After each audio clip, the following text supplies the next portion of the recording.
I really started making beats just for myself. That's, a lot of people don't know that. I never wanted to produce for other people, like originally. It just happened to be that way. But I was always wanted to be an artist, and I started producing mainly for me. And then I, got to work with the likes of MGK, who's like a good homie of mine, YG, another good friend of mine, DaBaby, my sister Bia, my homie cousin Stiz. I'd work with Doja Cat, City Girls, Anderson .Paak. The list goes on. What's going on? I go by Lil Rich, born in Harlem, raised in Lowell, Massachusetts, 978. You already know what time it is. Where do I start? Let's see. I lived in New York with my mother, father, and older brother, and moved to Lowell, Massachusetts. And my dad had taken over. I went to go live with him, and that was probably the best thing that ever happened to me, because from there I kind of just really developed into my own. I feel like I was influenced from music very early. My dad kind of just, like, he was heavy into music, so as a child, I soaked it all up. There was videos of me dancing to Usher as like a 3-year-old, literally playing the My Way album to the tape pop. So music has always been a thing in my life. Now, did I know I was gonna be doing it growing up? No. I was always into sports. I played a lot of basketball, some football, and even like to this day, like a decent chunk of my friends that I either played with or against are in the NBA. So I like came up in the AAU circuit, thought I was gonna play, a lower D1, maybe Division II. Okay, girl, you know you crazy. Girl, you know you crazy. Girl, you know you crazy. Yeah. Okay, girl, you know you crazy. Girl, you know you crazy. Bookie, baby, come and fuck me like you mean it.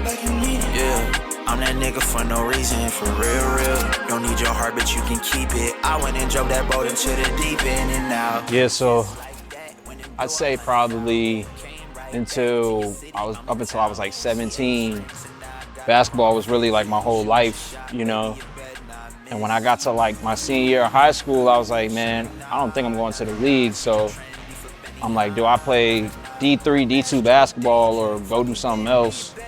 And I was already messing with music, so it just made sense. I fell into engineering, and I wanted to go to engineering school. So from there, it gave me a chance to learn how to engineer on a professional level while I'm learning to make music and produce. And I had gotten a studio back home with my cousin, and that gave us a space to, hone the craft, sharpen the skills. And to this very day, I would take all the principles and disciplines from sports and apply them to the music. And I think that really just helped me go a long way and get to where I'm at now.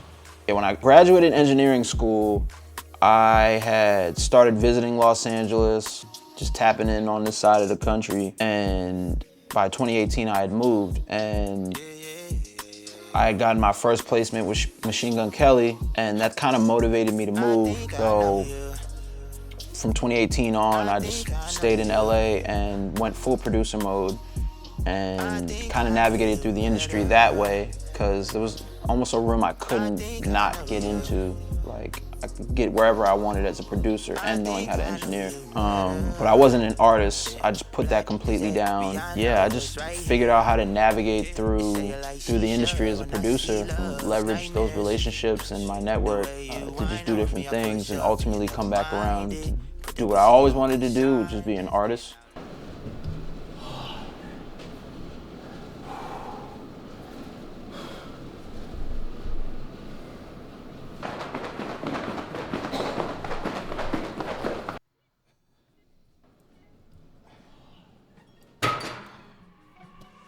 Me personally, I like to start with a morning daily routine, because being in music is so easy to fall out of discipline. And a lot of people think, yeah, I wish, I had the freedom to do what I want when I want, make my own schedule, but it's so easy to, be up late in the studio 3, 4, 5 in the morning, and then slack the next day and sleep in, have bad eating habits from drinking, smoking, whatever. So I like a daily routine. I'll get up at 8 in the morning, go to the gym. First, actually drink a bunch of water, rinse my system, and then go to the gym, do a full body workout. come back, shower, and then I'll eat because I like to intermittently fast in the morning, and then go to the, either go to the studio, work out in my own studio, whether I'm producing or making something for myself or whatever the case may be. A lot of people don't know that. I never wanted to produce for other people, like originally.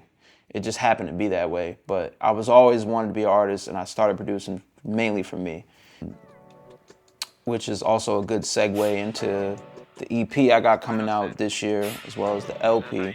And people will notice, kind of just from the sound of it, just like the inspiration in it is very R&B driven. And conceptually, it's like a setup for the LP.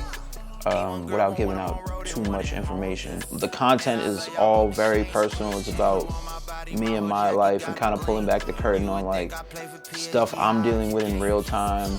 Some of it heavy, but a lot of it is light, and I'm having a lot of fun. Probably the most fun I've ever had making music. And conceptually, this EP is supposed to be like a graduation from what I kind of went through a couple years prior to up into that. And that's like what the LP is gonna be. So it's almost like me telling a story backwards, like how a movie would start at the end and then give you the beginning and ending. That's kind of what this is. So yeah, I know people are gonna like it a lot. So yeah, I mean, coming up, besides the EP and the LP I got coming out, I'm still producing. I've been doing a lot of work with Big Sean, which I'm very excited about. I forgot to bring up, I had met him and rapped for him when I was like 18 years old. He had a show in my city, and I remember we had waited for him way after the show was over and caught him getting in the Sprinter and rapped for him, and this was right at the tail end of CDs, so we had gave him a CD with emails and numbers written on it, and of course he never reached out, but fast forward a decade later, we're working now, so it's crazy. I even told him that story, and it was just crazy, but that was just more of an affirmation for me to be bro, I'm in the right spot. Working on my sister Bia's debut album, executing that with my brother Aziz the Sheikh. Looking forward to that as well. Having a lot of fun doing that. And then just a bunch of other stuff I got working on and cooking up that I don't know when or if it's gonna come out, so I don't even rather not say. But I know everything I mentioned is for sure a thing coming out this year. So yeah, so I mean, here we are. Lil Rich, the artist. I think that's basically it.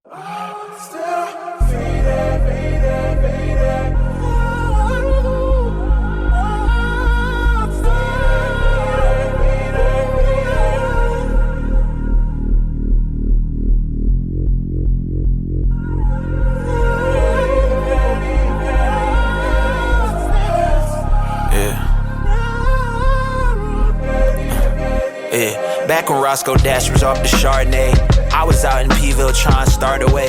Nigga, I ain't never been no protege. Old hoes mad, I had to get that off my body weight. Fuck about it. Fucking fleas to me, came out rocking that iridescent Jesus peace. Please believe, these niggas not seeing me, lil' baby. Avant-garde, I always been in the flyer shit. Real shit. I need A24 for my biopic. Real shit. I been tapping into non-fiction, the shit you live with. Had to go through it to really get it. The basement, the GT Pontiac. I was an insomniac on the path to being a boy. Me and Melzy like the North Shore, Siegfried and Roy. AMG engine got a little kick to it. Down and depressed, I had to get through it. Pray I never had to see my kids do it. Ran through $250,000 a quarter.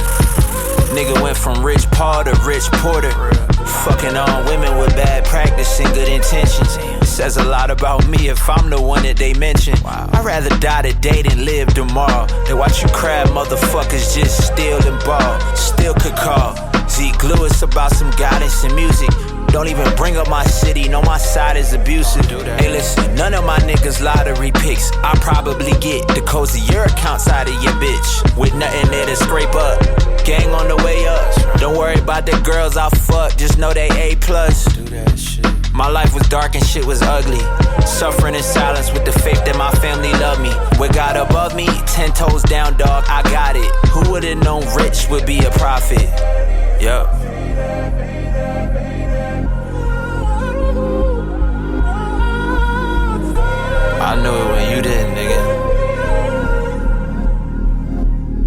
always knew.